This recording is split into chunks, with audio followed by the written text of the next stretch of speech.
Welcome to Soul Stories, where every tale touches the heart, inspires the mind, and stays with the soul. Mia's old sedan sputtered like it was coughing its last breath before it shuddered to a dead stop right on the shoulder of Highway 16 of all days. It had to be today when the sky was already bruising with thunderclouds and she was rushing to make an appointment she absolutely could not miss. She pressed her forehead against the steering wheel and exhaled sharply. Perfect, she muttered. A light drizzle began tapping against the windshield, soft at first, like a warning. Mia stepped out anyway, pulling her coat over her head as the wind tossed her hair around. She popped the hood, even though she knew full well she wouldn't understand what she was staring at. The engine hissed with a faint metallic smell, and she squinted, as if maybe, magically, the problem would announce itself in flashing neon letters. Nothing, just a maze of parts she couldn't name. She pulled out her phone 2% battery. No signal. Even better, just as she was debating whether to scream or cry, a pair of headlights slowed behind her. A pickup truck rolled to a stop a few feet behind her car. Her nerves jumped. Strangers on the road could be anything. But then the door opened, and a man stepped out, early 30s, maybe tall, with a calm kind of presence that immediately softened her tension. He didn't approach too quickly or too close, just lifted a hand in an easy, reassuring wave. Everything okay? He called over the growing patter of rain. Car die, Mia replied, though the hood made that obvious. He stepped closer, his boots splashing in the forming puddles. I'm Daniel, he said with a small friendly smile. Mind if I take a look? She hesitated only a second before nodding. Something about his tone, steady, warm, made him feel safe. Within moments. Daniel had his sleeves rolled up and was peering into the engine like someone who actually knew what he was doing. Rain soaked through his shirt, darkening the fabric. But he didn't seem to care. Looks like your belt slipped, he said after a minute. Reaching into a toolbox he pulled from his truck, and his fuses burned out. Common in older models. Mia blinked. You just carry spare fuses? He chuckled. Single dad, old truck, gotta be ready for anything. His hands worked with easy confidence, tightening, adjusting, replacing. The rain picked up, turning into steady sheets, but Daniel didn't slow down. Mia watched him silently, struck by how someone could be so kind to a complete stranger on a day when everyone else would have just driven past. Try it now, he finally said. Stepping back, Mia climbed into her car, turned the key on, the engine hummed back to life. Daniel worked with a steady focus, the kind of quiet confidence that comes from fixing one problem after another over the years. His fingers moved swiftly, tightening the loose belt and wiping rainwater off the engine as he leaned in. He replaced the blown fuse with one from a small, well-worn compartment in his toolbox. The edges dulled from years of use. Mia stood beside him, holding her coat over both of them in a futile attempt to shield him from the rain. He smiled at her effort but didn't comment, too busy making sure every piece was set exactly right. When he stepped back finally, he wiped his hands on a rag tucked in his back pocket. There you go, he said. He should hold for a while, but you might want to get a proper checkup when you can. She looked at the engine now, running smoothly, and exhaled in relief. Thank you so much. Really, I need to pay you for this. But Daniel immediately shook his head, waving her off like it was nothing. Don't worry about it, he said with an easy grin. Just helping out. Mia opened her purse anyway, determined to show some gratitude, but he stepped back, hands raised in surrender, laughing lightly. Nope, not taking a dime. The sincerity in his voice left her speechless. In a world where everything came with a bill, someone helping simply because they wanted to felt almost unreal. As he packed up his tools, Mia's attention drifted to his truck. Inside the cab, she noticed a small pink backpack on the seat, decorated with stickers of stars and cartoon cats. A crumpled worksheet lay open beside it, filled with messy handwriting and half-erased answers. A tiny stuffed bunny sat buckled in the back seat, and next to it, a child's car seat, clean but clearly well-used. He wasn't a roadside mechanic. He wasn't someone who fixed cars for a living. He was just somebody's dad. Someone who wanted places to be, a child waiting, a life of his own, and yet he still stopped for her. Mia felt a swell of gratitude, deeper than simple politeness. You're a good person, she said softly. Daniel shrugged, like he wasn't sure he deserved that title. Just trying to raise my kid right. She watches everything I do. If I don't help people when I can, how's she gonna learn too? That simple sentence hit her harder than she expected. He closed his toolbox, lifted it into his truck, and gave her a polite nod. Drive safe, okay? Before she could say anything else, before she could truly express how much he had helped, Daniel slid into his truck and started the engine.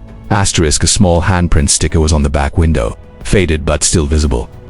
He waved once through the rain-streaked windshield, then pulled back onto the road and drove off. leaving Mia standing there with her car humming steadily again and her heart unexpectedly warm. Asterisk the next morning. Daniel stood just inside the doorway of the small, echoing courtroom, rubbing his palms against his jeans to chase away the nerves. The room wasn't large, just a few rows of benches, pale walls, and a podium that looked like it had survived 3 decades of arguments, but to Daniel, it felt enormous, like the weight of his future might echo off every surface. He hadn't slept much. Every time he closed his eyes, he pictured his daughter Lily drawing little flowers on her homework, humming while she kicked her heels against the chair. She was only 6, but she understood far more than he wanted her to, and she had sensed his anxiety last night. Daddy, are you in trouble? She had asked. No, sweetheart, he'd said, forcing a smile. Just grown-up stuff. But the truth sat heavy on his chest. His dispute with the landlord should have been a small issue and incorrect accusation about late rent, but the timing was terrible. He was already fighting for more stable custody arrangements, and anything that made him look irresponsible could be used against him.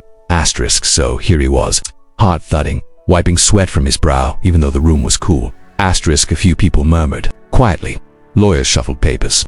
A bailiff leaned against the wall with practiced boredom. Daniel took a seat, trying to steady his breathing, gripping the edge of the bench like it might anchor him to the floor. Court is now in session. The bailiff called. Everyone rose. Daniel stood as well, shoulders stiff. When the judge's door opened, he didn't look up at first, too focused on keeping his panic from showing. But when the footsteps approached the bench, and when the judge finally took her seat, something made him lift his eyes and his entire body froze. It was her, Mia. She wore the black robe now, her hair neatly pinned back, her expression focused and professional. But he recognized her instantly, the woman from the highway, the one whose car he'd fixed in the rain just yesterday. She seemed taller behind the judge's bench, more authoritative, but the same calm presence was unmistakable. For a fraction of a second, their eyes met. Mia's composure faltered just slightly. A flicker of surprise crossed her face, followed by recognition. Her gaze soft and as though she were replaying the moment on the roadside in her mind. He ran, his soaked shirt, the humming engine. Daniel felt like he was standing on 2 worlds, colliding, yesterday's kindness crashing into today's fear. He swallowed hard, unsure whether this twist of fate was a blessing or a disaster. Mia straightened her posture, mask of professionalism slipping back into place. She cleared her throat and began the session. But Daniel could still feel her glance lingering on him, as if silently saying, I remember you. We need to work together on this. I understand. Let's figure this out. The hearing stretched longer than Daniel expected. Each minute felt like an hour as his landlord's attorney presented documents, timelines, and exaggerated claims about consistent negligence. Daniel sat rigid, trying not to over every detail. He had come prepared with receipts, text messages, and a detailed calendar, but nerves still gnawed at him.